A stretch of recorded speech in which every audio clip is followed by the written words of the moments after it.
Welcome to Home Care Matters, the show where we discuss all things home care, with discussions on important age-related matters and topics.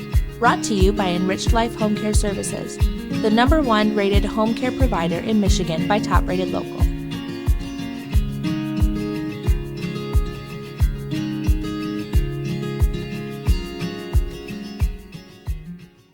Hello, and welcome back to All Home Care Matters. If this is your first time visiting us here at the show, we want to say thank you for taking time out to be with us today. We appreciate how valuable everyone's time is, and that's why we try and make each episode here at All Home Care Matters something that will hopefully matter to you. As our loved ones grow older, there are many difficult decisions that we might have to discuss with them. When we notice their physical or mental health beginning to decline, it is important that we make sure that their new limitations are not putting them in danger. Whether our mom is having trouble using the stairs or our dad is struggling to remember to turn the oven off, there are many new obstacles to look out for. One of these obstacles is driving, and making the transition from driver to non-driver can be a big blow to mom and dad. So it's essential that you're well prepared for the conversation. That means knowing the warning signs, understanding the emotional impact that this decision will make, and having a transportation plan in place. Many people are hesitant to begin this difficult conversation with their parents or grandparents. Without the ability to drive, our parents are stripped of a great deal of their freedom. No one wants to rely on someone else every time they need to run an errand or visit a friend. It's easy to feel trapped at home with no access to a vehicle, especially for a person who is struggling with mobility when walking might not be an option. Even so, it's essential to take the steps to begin the transition. It's just too risky. According to the Center for Disease Control and Prevention, 712 older adult drivers are injured in car accidents every day. Of those, 19 older adults are killed. And furthermore, according to the Insurance Institute for Highway Safety, people aged 70 or older have an increased chance of fatal car accidents, largely because their bodies are frail and are no longer prepared to protect them from major injury. Now, we're not saying that your mom or dad need to stop driving when they turn 70. If they are in great health and there are no warning signs to indicate that it's time to turn in the keys, then you do not need to rush to make this decision. However, if your parent is showing the warning signs, you'll want to begin the transition right away. There are many red flags to look out for when it comes to your parents driving. If possible, join them for car rides so you can be aware of how they are doing behind the wheel. If you do not live nearby, have a trusted friend or family member drive around with them and report back to you. Possible warning signs include failing to stop at red lights or stop signs, failing to slow down at yellow lights, failing to yield the right-of-way, failing to turn on turn signals, an inability to stay in the right lane, driving above or below the speed limit, and getting lost, especially on familiar routes. It's time to act when you notice more than one of these signs, or notice that one sign is happening on a semi-frequent or frequent basis.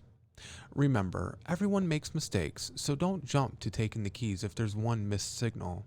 But if your parent is getting lost or running red lights, it's essential to their safety and the safety of other drivers to get them off the road. If you're not able to drive with your loved one and don't have a friend available to do so, there are other ways to check in on their driving ability in a gentle, non-confrontational way. If you can ask your parent if they have obtained any traffic tickets recently, you can also ask if their car insurance has gone up, which may indicate that they've been pulled over. If you don't think they will share this information with you, check their car for any signs of damage when mom and dad aren't around, and look to see if there are any dents or scratches that might indicate a recent fender bender. Check in with friends and family, too. If you find out that your mom or dad has been staying home more often than usual, or that they are coming up with excuses not to get behind the wheel, this could indicate that they know there's a problem. If this is the case with your parent, it will likely be easier to begin the transition as they are already beginning to accept the truth of the matter themselves. Finally, if your parent or grandparent has been diagnosed with any age-related conditions, such as arthritis, Parkinson's, Alzheimer's, or hearing or vision loss, it's a wise move to stop them from driving. The same is true if your parent has recently suffered a stroke or seizure, or if they are on any new medications that have dizzying or drowsy side effects. If you notice any or all of these warning signs, it's time to begin the conversation. Remember, this conversation can be an especially difficult one, so you want to go about it in a kind and gentle and patient manner. Many older adults do not want to accept when it's time to let go of the keys. Not only will they be losing a significant amount of their freedom, but they will also have to face the hard truth that they are not as spry and capable as they once were. When you begin the conversation, try your best not to sound accusatory or impatient. You want your loved one to know that you support them and you are on their side, that you will help them to make this transition as easy as possible. If they feel that you are lecturing them or belittling them, they are less likely to listen to what you have to say. An excellent way to begin the conversation is with a question. Ask your loved one how they feel they are doing behind the wheel. Then have them tell you their own anxieties and concerns when it comes to being on the road. If you are noticing that your parent has been struggling behind the wheel, they most likely have too, and could use someone to vent to about it. Allowing them to navigate this conversation in a safe, supportive setting can also guide them into making the decision to stop driving themselves. Acknowledge your loved one's fear. If your mom or dad is worried about how they will get to their appointments and activities, validate this feeling. Rather than offering a solution right away, listen to their fears and appreciate them. Say things like, I know you are worried that you're giving up driving might mean losing some of the things you love. Then, after you've acknowledged this, gently come up with a solution together that you both feel great about. Whether that's setting up a carpool or creating public transportation, make sure it's a solution that your mom or dad can come to terms with. Be willing to have a long conversation. It's common for the driving discussion to turn into a time of reminiscing about previous road trips, the day your parents got their first car, or even seemingly unrelated memories. Try not to interrupt your parent or get them back on track. Remembering is an important part of the grieving process, and losing the ability to drive is a loss that your parent must grieve. You will likely find that after a sentimental trip down memory lane, your parent might even be more willing to let go and move on. Finally, you can always have your parent's doctor break the news when it's time to stop driving. Your parent is likely to listen to a medical professional, especially if there is a health reason to stop driving, like Parkinson's disease or another ailment. The doctor will be able to explain the situation in a polite, formal manner that will be difficult to argue with. If all else fails, you can write a letter to the DMV explaining your parent's situation. The hard truth is this isn't a debate that you want to lose. If you've noticed the warning signs, then it's simply too dangerous for them to be on the road anymore. Contacting the DMV without consulting your parent first, however, should be a last resort. The good news is that, except in extreme circumstances, your loved one will not have to stop driving all at once. Create a plan with your mom or dad in which they are driving only under safer conditions. Usually this means only driving during the day, not during heavy traffic hours, and only in familiar areas. It may be necessary to reschedule appointments and events to match this new driving schedule. If your parent or grandparent is especially active at night, encourage them to move some of their activities to the daytime.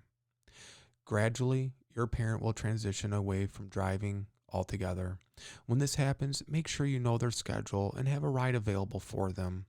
Whether it's public transportation or a carpool, it will be a hard adjustment, but it will be a big relief to know that your loved one is safe. If you are able to help them make a slow transition from driving to not driving, this will make the process even easier.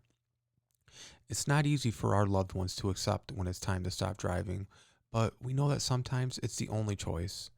Remember to be patient, gentle, and have a plan in place. We want to thank you for joining us here at All Home Care Matters. All Home Care Matters is here for you and to help families as they navigate long-term care issues. Please visit us at allhomecarematters.com, where there is a private, secure, fillable form. You can give us show ideas, feedback, or if you have questions. Every form is read and responded to. If you know someone who could benefit from this episode, please share it with them. And remember, you can listen to the show on any of your favorite podcast streaming platforms and watch the show on our YouTube channel. And make sure to hit that subscribe button so that you'll never miss an episode. Please join us next time on All Home Care Matters, where we will be talking about a very difficult topic that many families deal with, and that is the decline of a loved one. Thank you so much. Thank you for joining us today. We look forward to you joining us again on another episode of Home Care Matters. To learn more about the show and to connect with us, visit us at allhomecarematters.com.